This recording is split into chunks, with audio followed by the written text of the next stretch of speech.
Let's learn how to predict the products of a single replacement reaction. Just to remind you what a single replacement reaction is, it's whenever one element starts off by itself and then it replaces another element in a compound. And this can happen with either metals or non-metals. So if the pink letters are my metals, then you can see that the metal that's by itself is going to replace the metal in the compound, which is going to leave the metal that was originally in the compound by itself. This can happen with non-metals too. So the non-metal that's by itself is going to replace the non-metal in the compound, and it's going to leave the non-metal that was in the compound by itself.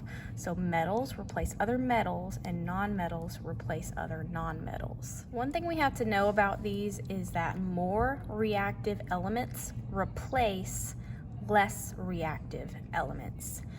And unless the element that's by itself is more reactive than the element in the compound, the reaction will not happen. So we're gonna have to be able to look at a reaction and know which element is more reactive. And that's why we have this thing called the activity series. You can find the activity series on page 7 of your reference packet. It's in here. It's the same thing. I just printed out a smaller copy of it. So the way this works is it's organized from the most reactive elements at the top and the less reactive elements at the bottom. So as you go up, you increase in reactivity.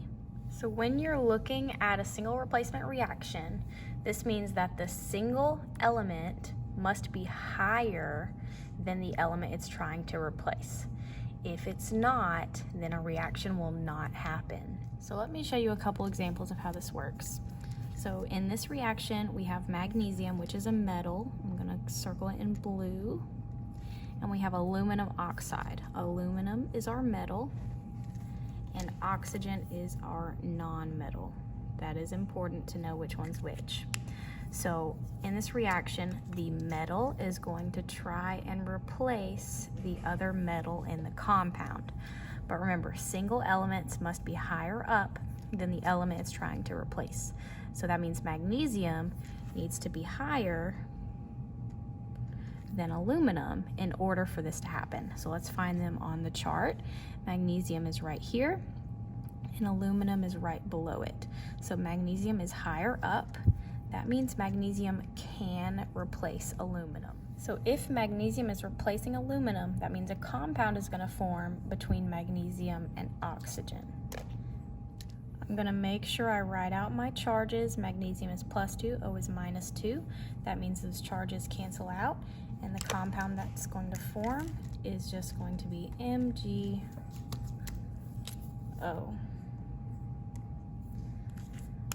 So remember, since magnesium replaced aluminum, that means aluminum's now going to be by itself.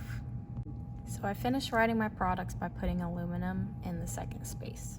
And our last step, as always, is to balance. So I'll start with my aluminum.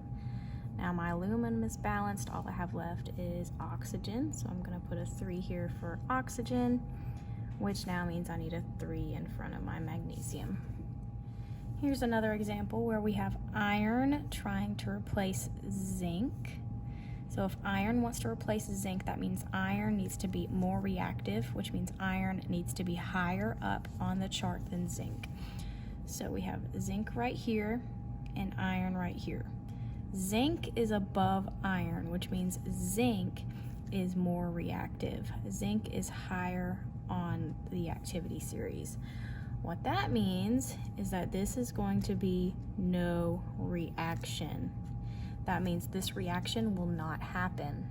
And if it doesn't happen, we don't have to predict the products. So these examples were both with metals. We both looked at the activity series of metals, but there's also an activity series of the halogens. Remember, halogens are group 17 elements, so that's fluorine, chlorine, bromine, and iodine. So let's look at 2 examples with just the halogens. So I have 2 similar reactions here, aluminum bromide plus chlorine or aluminum fluoride plus chlorine. I just want to find out first, will they react? So in this one we have a metal which is aluminum, bonded to a nonmetal, which is bromine and fluorine, and our single element is also a nonmetal.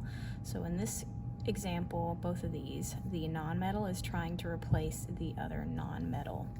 So remember, we want the one that is single by itself to be higher on the chart than the one that it's trying to replace.